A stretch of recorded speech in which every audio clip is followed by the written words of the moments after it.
Hi hello അസ്സലാമു അലൈക്കും. Welcome back to my channel. ഞാനിന്ന് വന്നിട്ടുള്ളത് ഒരു ചിക്കൻ ഫ്രൈഡ് റൈസിൻ്റെ റെസിപ്പി വീഡിയോയുമായിട്ടാണ്. സെലറിയും സ്പ്രിംഗ് ഒനിയനും ചേർക്കാതെ എങ്ങനെ നമുക്ക് നല്ല ടേസ്റ്റി ആയിട്ടുള്ള ചിക്കൻ ഫ്രൈഡ് റൈസ് ഉണ്ടാക്കാമെന്ന് നോക്കാം. ആവശ്യമുള്ള സാധനങ്ങൾ: ക്യാരറ്റ്, ഞാനിവിടെ എടുത്തിട്ടുള്ളത് 3 ക്യാരറ്റാണ്.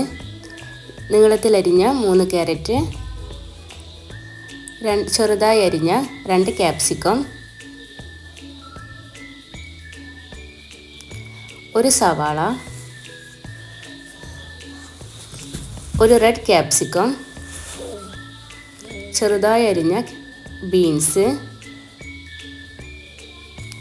കുറച്ച് garlic, 3 egg, 1.5 table spoon soya sauce, 1.5 table spoon tomato sauce, 1 table spoon chilli sauce, 1 teaspoon കുരുമുളക്, 2 മാഗി ക്യൂബ്, കുറച്ച് ക്യാബേജ്, ചിക്കന്.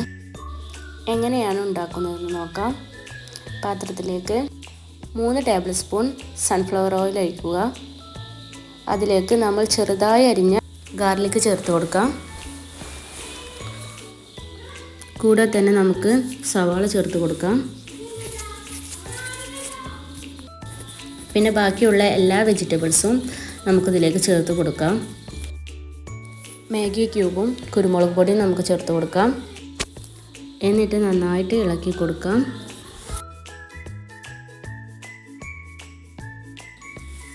ചില്ലി സോസും സോയാ സോസും ചേർത്ത് കൊടുത്തിട്ട് നല്ല ഹൈ ഫ്ലെയിമിലിട്ടിട്ട് നമുക്കിത് നന്നായിട്ട് ഇളക്കി കൊടുക്കാം.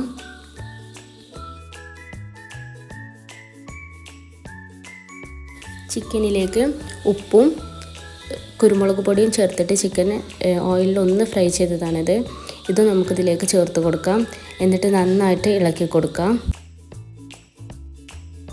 പിന്നെ നമുക്കിതിലേക്ക് ഒരു 3/4% വേവിച്ച് വെച്ച റൈസ് ചേർത്ത് കൊടുക്കാം. ഞാനിവിടെ എടുത്തിട്ടുള്ളത് വൈറ്റ് ബസ്മതി റൈസാണ്. ഇതൊരു 3/4% മാത്രം വെന്ത് കിട്ടിയാൽ മതി.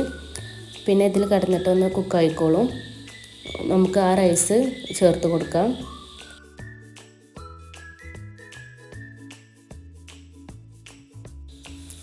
ടൊമാറ്റോ സോസ് ഞാൻ ഇപ്പോഴാണ് ഇതിലേക്ക് ഒഴിച്ചു കൊടുത്തത്.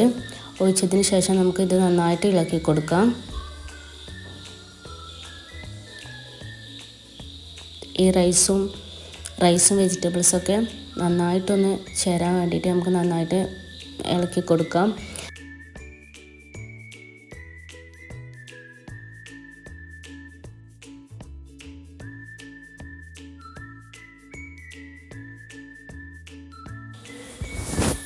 പിന്നെ നമുക്കിതിലേക്ക് ഉപ്പും കുരുമുളകും ഇട്ട് ചിക്കിയെടുത്ത എഗ്ഗ് ചേർത്ത് കൊടുക്കാം.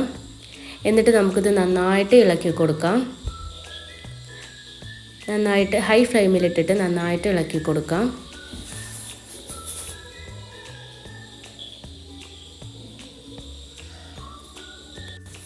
ഇത്രയേ ഉള്ളൂ. നമുക്ക് നല്ല ടേസ്റ്റി ആയിട്ടുള്ള ചിക്കൻ ഫ്രൈഡ് റൈസ് വീട്ടിൽ തന്നെ തയ്യാറാക്കാം. എല്ലാവരും ഒന്ന് ട്രൈ ചെയ്ത് നോക്കണം. വീഡിയോ ഇഷ്ടമായിട്ടുണ്ടെന്നുണ്ടെങ്കിൽ ലൈക്ക് ചെയ്യുക, ഷെയർ ചെയ്യുക, സബ്സ്ക്രൈബ് ചെയ്യുക. Thank you.